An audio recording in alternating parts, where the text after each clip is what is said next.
Thank you, Mayor, for those kind words. We really should give a round of applause to Mayor, without whose support we wouldn't have opened in Teaneck, and obviously we wouldn't all be here tonight. So, round of applause for Mayor.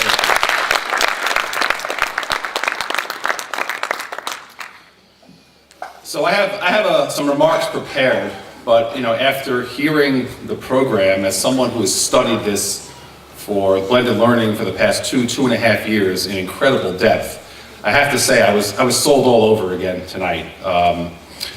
It was really a fascinating presentation.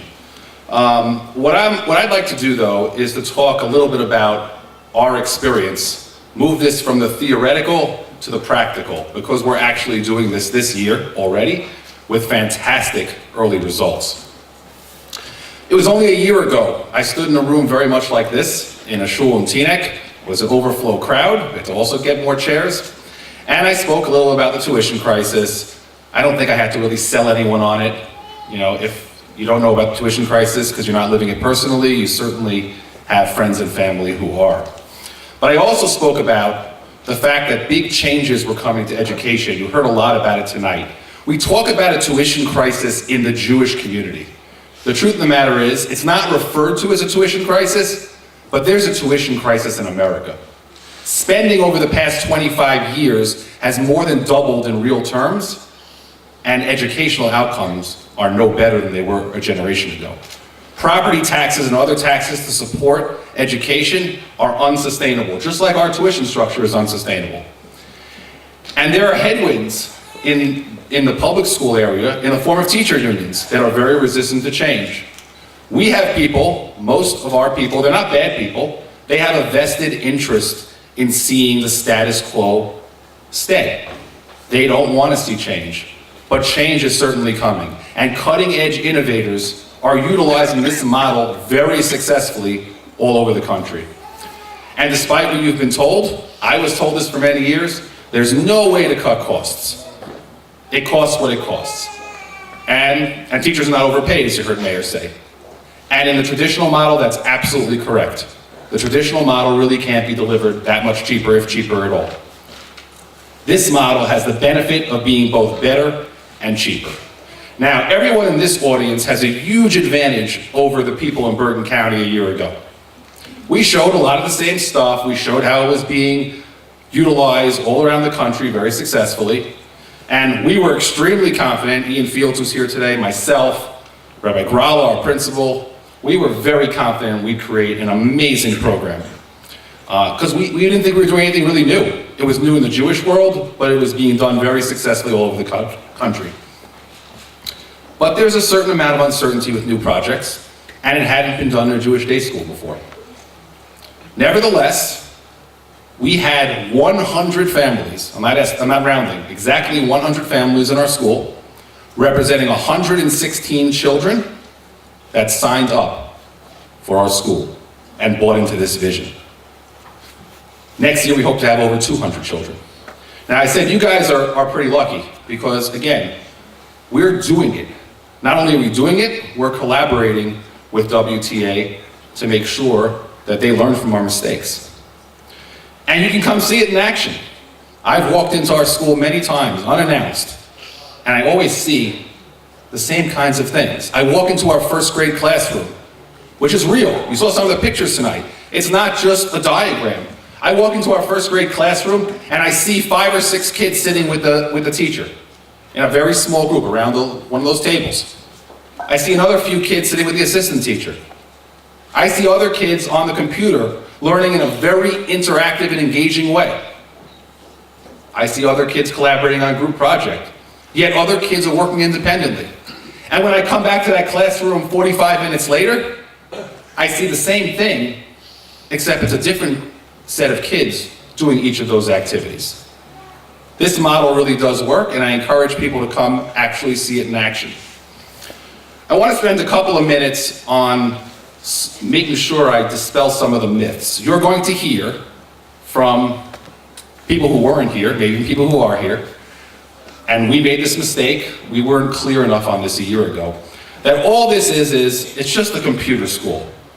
And you're going to have your kids who already watch too much TV spend too much time on the computer, sit with the iPad all day, and now they're going to go to school and be on the computer all day. It's very important to understand the beauty of the model is not directly in the technology. The technology helps, and you'd be silly not to leverage it.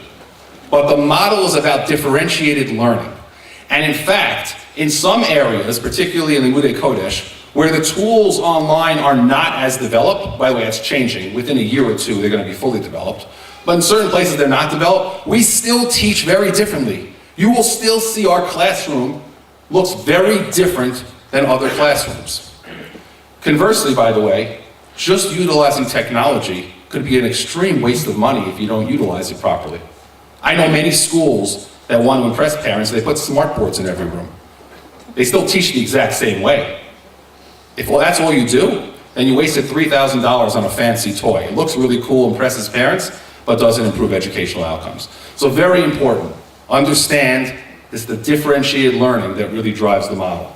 Secondly, in terms of the sustainability of the model, we get questions all the time. How is it possible that you can create this at a much cheaper price? Well, the simple answer is it's no different than anything else. So the speaker earlier spoke about, think of any consumer good, pretty much costs much less than it used to and is much better. The same thing is true of education. But if you dig into the weeds, the real answer is that right now, as you've heard from many speakers tonight, we teach to the middle. You have the kids that get tuned out because they know it right away and the kids that fall behind. What do we have to do? We have to spend a tremendous amount of time and money outside the classroom on enrichment, on resource room. This all happens in the classroom. And we didn't even get into, Strasberg wasn't able to dig deep, he didn't have the time to dig deep enough into the social aspects. It makes kids feel a lot better too, to be addressed in the classroom as opposed to having to be outside the classroom. This might seem radical to a lot of people here because it's not what we grew up with. But let me tell you what's actually happened in Bergen County. We have a little bigger community.